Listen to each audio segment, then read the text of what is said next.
very warm welcome to Bharata First. You're watching Big Picture with Frank Rausen Pereira. And since you're here, I would like to thank you for your continued support. For those of you who haven't already subscribed, please like the video, subscribe, hit the bell icon, and then all notifications. Do follow our social media handles for all the latest updates, and you can also subscribe to our newsletter to get some incisive content. The Bharata First team is running a daily quiz. The winner will get to interview me in a program called Hot Seat that airs at 6 p.m. on Saturdays. So do participate in the quiz. Details are in the description of this video. Here are the UPI IDs for those who would like to contribute. They are also in the description of the video. A small contribution you make will be a giant leap for us to keep bringing you this content. So do continue to show your love and support. And now to the discussion. India's deadly COVID-19 second wave has devastated big cities like Delhi, Mumbai, Lucknow, Bengaluru, Chennai, and even for that matter, Pune. Hospitals and crematoriums have run out of space, and funerals are taking place in empty spaces. But the pandemic has now firmly gripped many smaller cities, towns, and villages where the devastation is largely underreported. Citizens are asking two big questions. How prepared was the government? Did we anticipate a crisis of this magnitude to hit India? The principal scientific advisor said none of the scientists forecast a second wave of such vehemence and added that the ferocity of the second wave did take everyone by surprise. In this edition of Big Picture, we will analyze the second wave of the pandemic and what went wrong. Joining me on the program today are Dr. Anil Gurtu, Director Professor, Department of Medicine, Lady Hardinge Medical College, Dr. R.K. Srivastava, former Director General, Health Services, Government of India, and Aditi Tandon, Special Correspondent of the Tribune. Thank you to all my guests for joining me on this edition of Big Picture. Dr. Gurtu, let me start the program with you first. Let's first try and analyze and understand the real situation on the ground, because the second wave clearly is far more deadlier than the first wave, and the images, the scenes, and everything that we witnessed seems to have overwhelmed us, as a society at large. Yeah, so the second wave is an overwhelming wave, as was anticipated also from the history of the 1918. That was a different virus. That was an influenza virus pandemic, but the same thing. So it is overwhelming in two ways. One, it has overwhelmed our physical capacities, the infrastructure of the hospitals, public health systems, and even the private sector is under strain from the huge number of patients that have suddenly, in a short period of time, flowed in. Shortage of oxygen beds, basic medicines. The capacities have been overwhelmed. One. Two is at the level of social situation. There is also an element of being overwhelmed in the sense that what led on to this situation, the so-called pandemic fatigue or social inertia, has now turned into a social panic. And panic is never good whenever an emergency situation occurs. So it's a confluence of overwhelmed physical infrastructures and overwhelmed social reactions, which together are accounting for this sort of a chaos which we seem to be in the midst of right now. Absolutely. Dr. Srivastava, let me bring you into the picture now. The second wave, it's not like we didn't know this particular triple mutant that we're talking about existed. It was reported way back in October 2020. The Niti Aayog has been saying for a while now that the cases could be 150,000. This was something that they were saying in October itself, that we should be prepared for a second wave, and the cases could go up to 150,000 per day. It's gone well beyond that right now. But we had also reached a stage where there were less than 10,000 cases per day. Do you think that we could have been better prepared for the situation as a whole? I think the simple answer is yes. If we would have done our homework better during last 16, 17 months, then we could have responded better to the second wave. Now, what homework I am talking about, we have generated a lot of data.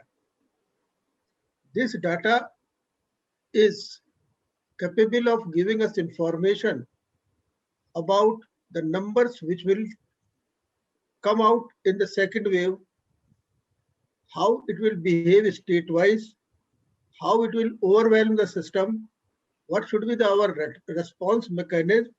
So this database has not been fully utilized to prepare a response plan. The second thing which has happened from the last time is that there is a feeling of complacency. We have won. We have defeated the virus. Now there is nothing to worry about it. Second wave will come and go. In spite of large number of warning you talked about. 1.5 lakhs they have talked about, and we have reached today, I think around 3 and 3/4 lakhs we have reached today. So this complacency in the system, planning system, has caused the second thing. Third thing, we have failed to learn from the other countries. They have seen second waves, they have responded to the second waves, and we could have better learned from it. And then we have not utilized the existing mechanism which was there in the government. To respond for such type of pandemic situation, there is a group of ministers of 4 or 5 ministries which are involved in it. That is always there. It is still there. There is a interministerial committees which is headed by secretary, and there is a joint response group which is under DGHS. They have been activated working fast during the avian influenza period, during the swine flu period. They have not been properly utilized. So if we could have planned it properly, probably, I feel, that we could not have faced this problem where everybody is crying for oxygen, everybody is crying for bed, everybody is crying that the remdesivir is not available in the market, everybody is talking about the ambulance, and I think I receive at least about 50, 60 phone every day, and large majority of these phones say, sir, kahin bharti kara dijiye, so that we get oxygen. Now, this is a crisis which has created a situation of panic, what Dr. Gudru has said, and this panic was avoidable, fully avoidable. Absolutely. Aditi, let me bring you into the picture now.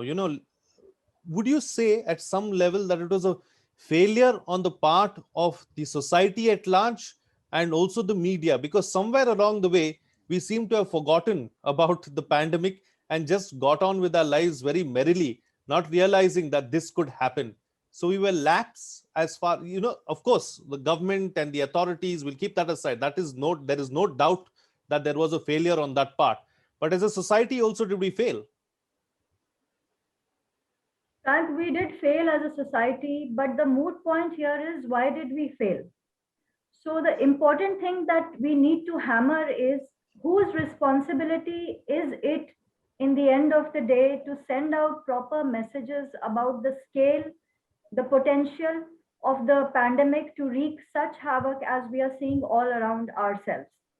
Let's not mince words today, and let's call the spade a spade. The fact of the matter is, there was poor health communication from the government system. The fact of the matter is, we were not warned enough about the potential lethal wave that is awaiting us. As you just said earlier on, that on February 12 we had under 10,000 cases, and between February and today we have reached 3.79 lakh daily cases, setting world records every day. Well, as the experts have said, that's the nature of the pandemic. We knew it from the 1918 pandemic that this is going to happen. And yet, we allowed a lot of festivities to open up. We allowed a lot of religious gatherings to go on. We also ordered elections. We had the we had the wisdom of the hindsight. The world has faced more than 30 pandemics. We know this is the way the pandemic and the virus will behave. So what I feel is that, 6 elections happening in 6 states, open public gatherings happening, open political gatherings, rallies, top leaders of all political parties addressing these rallies. What are the people to think? You tell me, Frank. What is the messaging from the top leadership of the country that everything is under control? You can go about your daily lives. Somewhere down the line, the message about the gravity of the situation was lost, and that is the message which seeped into society because all economic activities had resumed. This poor health communication also, don't forget the fact that repeatedly, there was this unverified narrative around the margins that Indians have BCG vaccine, that Indians have grown up on hydroxychloroquine due to high malarial burden, that somehow Indians are special and better protected. We did somewhere in the social psyche think that perhaps we had actually destroyed the virus, that we have very successfully contained the first wave, which we had. We had shown boldness by clamping down a lockdown at a time when the entire world was afraid to do it. We did benefit from that. But that benefit was squandered later on. And let me tell you that in March, somewhere in March, Health Minister Mr. Harshvardhan actually said, we are in the COVID endgame. Absolutely. And we were not. It was just beginning. True. Very true. So let's talk about this particular strain of the virus, Dr. Gurtu, and why it's creating such a havoc and why it's creating so much of confusion, so much of panic, and also so many cases and deaths as well. What's different this time around in the second wave? See, during the first wave, the virus that dominated the epidemiologic spaces was called D614G. That was that substitution on that position 614. That was the one we saw last year. This year, that virus, that clade, that family of that arose out of that mutation has been overwhelmed, has been replaced largely by 2 or 3 other strains, what we call the new lineages of the arising out of the mutation. One mutation is what we already know as B point, the family called B.1.1.7, which arose in Kent, United Kingdom. And from there it has come here, which has basically one mutation at 501 position where tyrosine has been replaced, N501Y. And in addition, there's another one that is of concern, that is a deletion, 2 deletions at position 69 and 70. This is the one, B.1.1.7, or the UK variant so-called, which has been spreading. And this has displayed a tendency, a unique tendency to transmit itself, transmissibility, which is nearly 50% more compared to the earlier D614G variant, or faster and speedier is the transmission. The second variant that has now entered this thing is what you referred to as double mutant. There's no such, technically, there's no such term as double mutant, because every virus that develops will have more than 2 mutations, which are just substitutions or deletions, alphabets.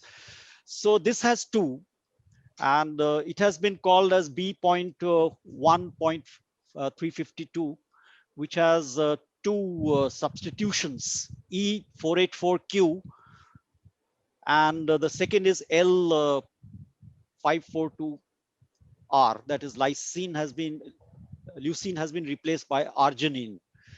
And this is the so-called double mutation, which is also more transmissible compared to the others. These 2 together have now saturated the entire space and are responsible for much of the transmissions, rapidity. Now, and so when a more transmissible virus is set into a system where the social interactivity has increased all of a sudden, as it did after February, what happens is super spreading events, networks. Social activity is never 1, 2, 3. It is networks. I'm connected to you by one network. You are connected to someone else by another network. So all the 3 networks join up when super spreading occurs through one point. So that super spreading across the networks, across the families, saturating entire spaces that were still vacant in terms of susceptible people still available for the virus. Those have got saturated in this second wave because of higher transmissibility of these two mutant strains. Right. Right. Thank you for taking us through that and also letting us know how exactly this is happening. But Dr. Srivastava, before we look ahead and talk about, a third wave and how do we better prepare in the near future, what do we do right now? Because the situation is clearly out of hand, like has already been pointed out. Over 3.5 lakh cases at present, people grasping for breath and dying without being able to get timely help. In such a situation, what is it that we can do? Although I will say that it is quite late now, and the system nationwide have started showing very, very clear sign of failure, largely in states where there is largest number of cases being reported. But still, policy-wise, if we look at it, our policy should be now for an interim period of at least about a month, should be of having only two arms. The first is detect and treat. The second is vaccinate. So instead of talking all those things, I agree that they should be there. There should be all those type of appropriate behavior. There are all those type of social gathering, other things, they should be there. But the focus should be here for at least about 30 days to detect and treat. And treat where? In the home, in the hospital, where there is oxygen support, in the ICU, or anywhere else where you can get a facility to treat the patient. So that should come from the mouth of a person who makes difference. That now we have got an interim policy like this. The second thing is that during this period, we should try to take care of COVID only. We have, say for example, in Delhi, we have got large X number of beds distributed into public system and private system. If we declare that 3/4 of the bed will be meant for COVID only, then at least availability of bed can be assured to the patients, and those who are waiting in the ER room, they will be having a sense of relief that they will get a bed. The third thing is that the equipping the bed with the facilities. That means that there should be human resource. That means that there should be oxygen. That means that there should be testing facilities. That means that there should be a type of regular monitoring system. Now, that is probably the most difficult part. Although the fact remains that at present we are getting all the support to build up this type of support.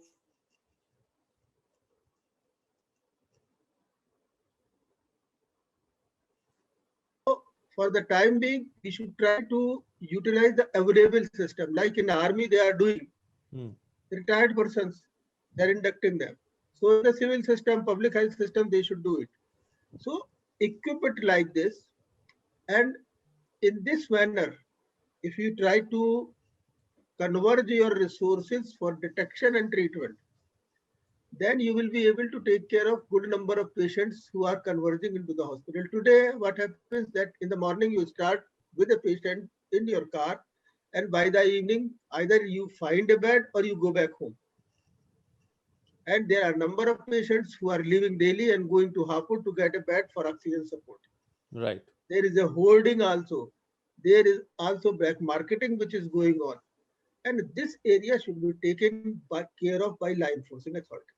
Now, if we try to work on these domain very, very strictly, and for the time being forget about the other things, let it take its own course, then I feel that in a period of about 30 days, we will not land up in a situation which becomes irretrievable situations, which becomes a situation which may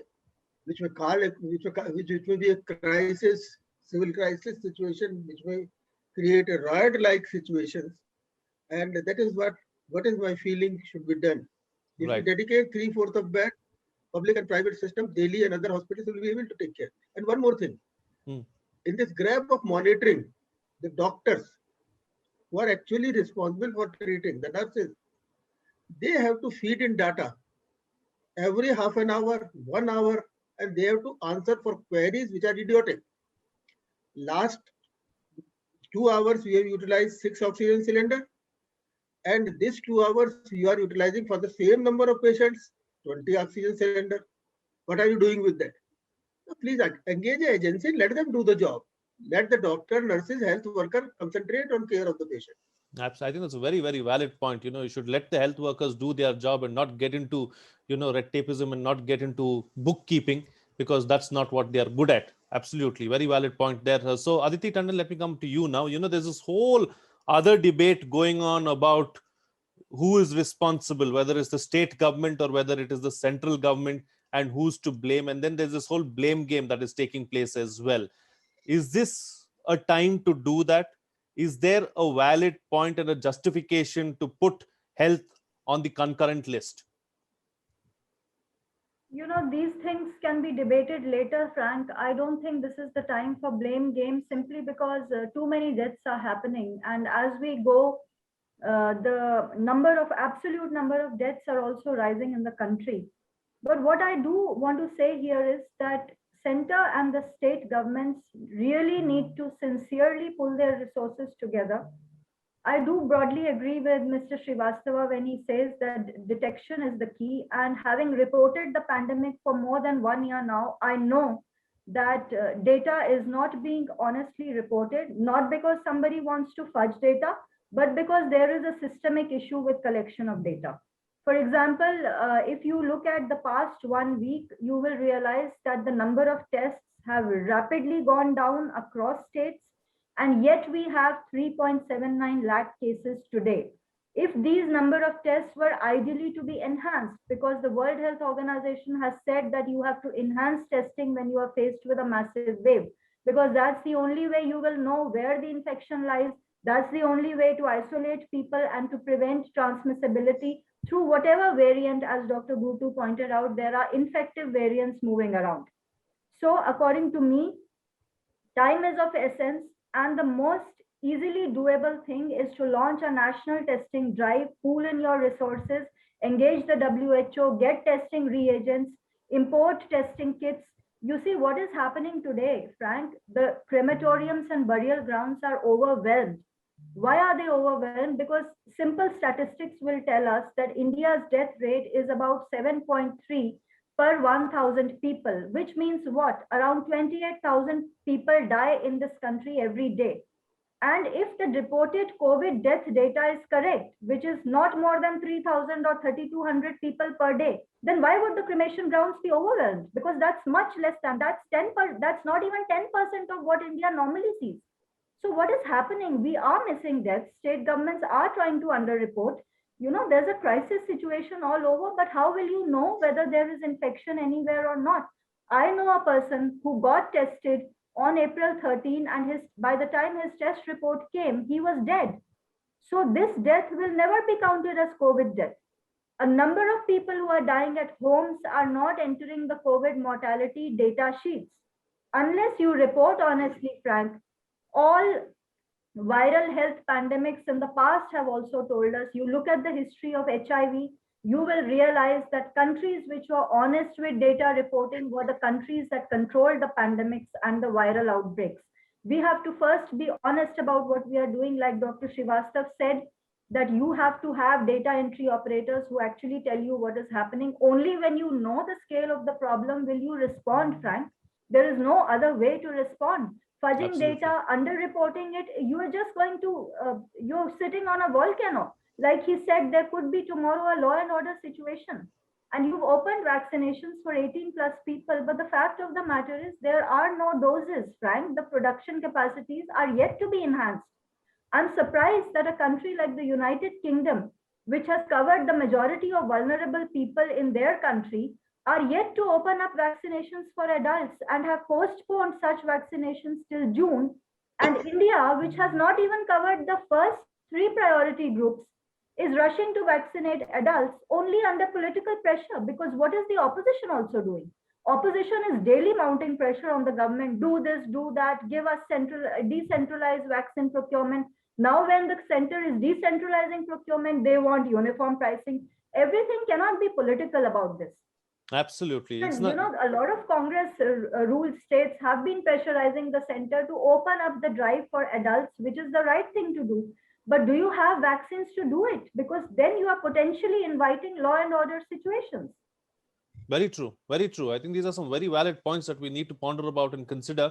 Time now to get quick closing comments from all my panelists with the best way forward. Starting first with you, Dr. Gurtu. So, looking from where we are into the future, we are likely to be shaped by just two forces or factors. One is the biological behavior of this virus, mutants. I mean, after all, how transmissible, how deadly they are. The biology of the viruses. And second, our psychology as an individual, how much concerned are we about the whole situation, and the sociology of the entire group as such. How do we respond as a group, as a social group? So between biology, psychology, and sociology and their interactions will determine what arrow, what direction this vector of the virus takes in times to come. Absolutely. Dr. Srivastava?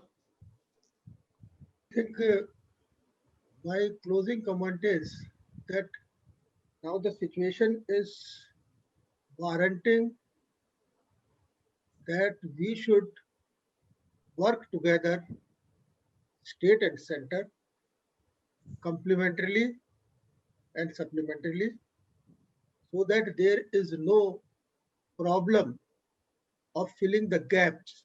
If there is some shortage, if there is some problem, the center should come forward. If there is some type of good learning coming out from the state, that center should take and spread it.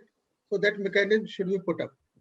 Second is that for God's sake, for at least about 30, 45 days, converge your all constrained resources to detect anywhere, everywhere, and treat. And third, although I know that their production capacity of the vaccine is not that much as is being promised in these type of political statements that we will start 18 plus vaccination and so on and so forth.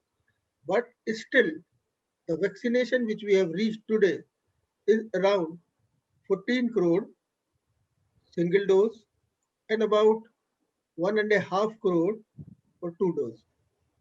Now that should be increased as much as possible so that more and more population get protected. If we try to converge on these three things in the coming time, we will be able to contain this type of wave, and maybe that the next mutation in the virus may not become that type of violent and maybe a submissive type, because virus can mutate to the bad type as well as to the lesser bad type or even the good type of virus, not have that Sure. infectivity. Now there is about 30% infectivity. It's a very high. Absolutely. Absolutely. Aditi Tandon, close the show for us with your quick closing comment. I would just want to say that the only way forward right now is to speed up vaccinations. And I just want to say to whoever is listening to your program, Frank, that people do not have to worry about this vaccine, this efficacy, that efficacy rate. Every vaccine which is being administered anywhere in the world today protects you from severe disease, prevents you from severe hospitalization and death. So don't wait for Pfizer vaccine to come into India or Moderna to come into India. Whatever is available, Covishield, Covaxin, just go and take it, because most of them have been seen to work against variants. And secondly, Frank, it is very important for every citizen to realize today that protecting themselves, protecting their family through appropriate COVID behavior is the single most important national duty today. We have to save ourselves from going to hospitals, because hospitals are overwhelmed, and healthcare workers, Dr. Gurtu is sitting with us here. I don't know what kind of mental pressure he has endured through this pandemic period. I salute him for all his hard work, for all the hard work that the doctors and nurses have done. We owe it to our healthcare system to protect ourselves today, to stay at home, avoid unnecessary travel, and to always mask up. Absolutely. I think those are some very, very wise words that are coming from Aditi. Follow COVID appropriate behavior, because right now that is the only way that we can stop the spread of the virus. Each one of us, if we do our part, we can ensure that we put a stop or put a halt to this juggernaut that we've seen over the last few weeks. Thank you to all my guests for joining me on the program and putting things into perspective for us. And before I go, let me thank you once again for your continued support. For those of you who haven't already subscribed, please subscribe, hit the bell icon, and then all notifications. Do follow our social media handles for all the latest updates, and you can also subscribe to our newsletter to get some incisive content. The Bharata First team is running a daily quiz. The winner will get to interview me in a program called Hot Seat that airs at 6 p.m. on Saturdays. The details are in the description of this video. Here are the UPI IDs for those who would like to come forward and contribute. They are also in the description. A small contribution that you make will be a giant leap for us to keep bringing you this content. So do continue to show your love and support. That's it from me. See you again next time.